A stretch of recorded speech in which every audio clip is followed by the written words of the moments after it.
Why are veterans from around the country marching in DC, and what are they trying to accomplish? My name is Christopher Goldsmith. I'm a former United States Army Sergeant, and I'm the founder of Task Force Butler Institute and Veterans Fighting Fascism. And this is a video to talk about this weekend's protests and to put it in the context of the current political moment and the history of veterans protesting in the United States and the way that veterans have moved mountains in the past. So first of all, let's start with why the protest is happening now. This date was chosen because March 14th, 314, is symbolic for the third section of the 14th Amendment of the Constitution. And that is the section that explicitly bans insurrectionists from serving in the United States government. Donald Trump is an adjudicated insurrectionist, and he should not be eligible to serve in government as president. The 14th Amendment was passed in the wake of the Civil War to protect the Constitution from sabotage. Unfortunately, when the state of Colorado and their Supreme Court decided that, yes, Donald Trump meets the definition of an insurrection after a fair trial, and they removed him from the ballot, the United States Supreme Court stepped in and undid that. And the United States Supreme Court, with its conservative supermajority, actually went further than what the case called for. Now, the Constitution is unfortunately silent on the way that the third section of the 14th Amendment is supposed to be invoked. What the case called for was to decide whether or not a state has the power to remove a presidential candidate from the ballot. Instead, the Supreme Court decided that they were going to define the only way that an insurrectionist could lose eligibility for government service. And that would be through passing a law through a supermajority of Congress. So what does that tell you? That there is no possible way that an insurrectionist will ever be banned from office because the GOP, the grand old party, the party of Lincoln, has been co-opted by insurrectionists who are seeking to destroy our democracy. So does that mean that the veterans coming to Washington, D.C. are wasting their time and that their protest is a waste of energy and totally pointless? No, absolutely not. Veterans are not under the false belief that Congress or the Supreme Court are going to suddenly wake up and say, oh, actually, the Constitution does matter. What this protest is about is showing that veterans are maintaining their commitment to the oath that we took to defend the Constitution of the United States from all enemies, foreign and domestic. It is to peacefully demonstrate in a way that is going to hopefully break the myth that Donald Trump, the media, and frankly, most Americans continue to perpetuate.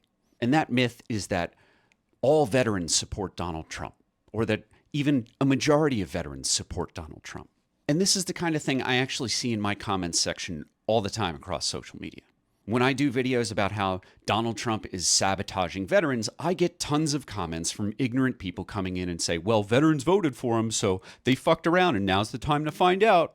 As if veterans voting for Trump means that the entire population of veterans in the United States deserves to suffer for their vote. According to the same logic, they, the commenters, also deserve to suffer because a plurality of Americans voted for Donald Trump. He won the popular vote this time. That belief, frankly, is stupid. No one deserves to suffer because of their identity. Now, as for the belief that most veterans voted for Donald Trump, that is not true. Just like most Americans did not vote for Donald Trump. When you combine the number of people who voted against Donald Trump for Harris or for a third-party candidate, or people who didn't vote at all, that makes up the vast majority of Americans, as it makes up the majority of veterans. So what these protests this weekend are to show Americans that no, veterans are not a monolith, just like Americans are not a monolith. And one thing that I want to do in regard to these protests is manage expectations.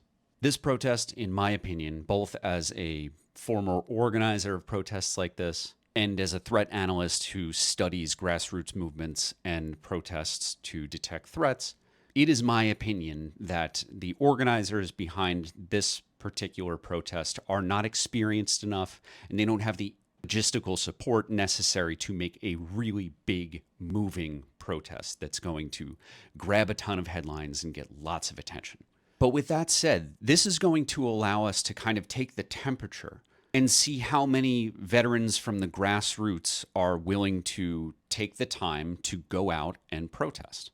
It won't be easy for them today. There is not a source of funding, flying people in or paying for hotels. There are not membership-based organizations who've been planning for weeks on the logistics necessary to get people to states' capitals and in DC. So frankly, if there's any showing at all, I think that's pretty impressive. Now, some people who have some awareness of the history of veterans and protests in the United States have been calling this like the modern day bonus army. But let me tell you, we're not even close to that right now. But we can get there, and I think we will, somewhat soon. The bonus army happened in 1932. World War I veterans were told that for every day that they served in theater, they would be given a bonus. When they returned home from overseas, Congress reneged on the promise because they didn't have the gold in the treasury to back the bonuses. The Great Depression happened, and there were tens of thousands of veterans and their families who went down to D.C. and camped out on the national lawn for 2 months to demand their bonuses that they were promised for serving in combat. Now, there are parallels to what's going on today. Donald Trump, Elon Musk, and Secretary of Veterans Affairs Doug Collins are doing their damn best to sabotage the Department of Veterans Affairs so that veterans don't get the health care or benefits and education that they were promised for serving in a time of war. Now, thanks to lawsuits by veterans, including myself and other veterans organizations, unions, a lot of what Elon Musk and the Doggy Boys have tried to do has been rolled back, at least somewhat, by the judicial branch. And frankly, because of their incompetence, things aren't going for them as well as they thought it would in their slash and burn and destroy take on political leadership. So we are not yet at a point where a ton of veterans, or really a ton of Americans, are truly upset about what's going on in this country. But we are just a few months away from critical systems failing where everyone will feel it. So I don't think that we're very far off from a modern iteration of the bonus army.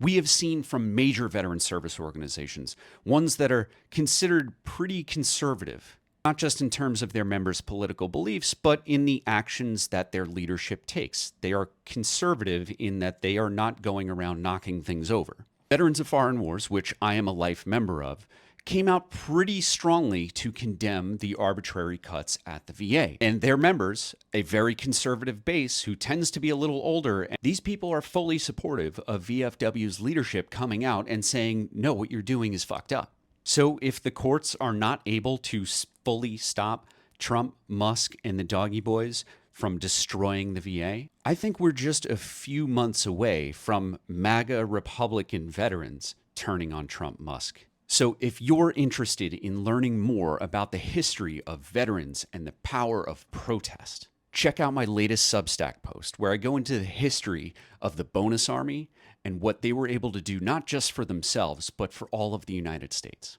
The tens of thousands of veterans and their families who camped out on the National Mall in 1932 created the political space that was necessary not just to pass things like the GI Bill, which made university educations approachable for the middle class, but it built the middle class here in the United States. It was that veterans' protest in a time when billionaires were working to try to destroy promises made to veterans so that billionaires could save tax dollars. It was those veterans who helped to create the political environment necessary to pass the New Deal.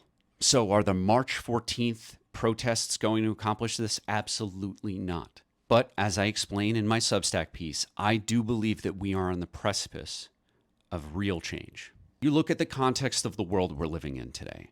The response from everyday people to what Luigi did, that tells me it's not just veterans who are getting ready for something different.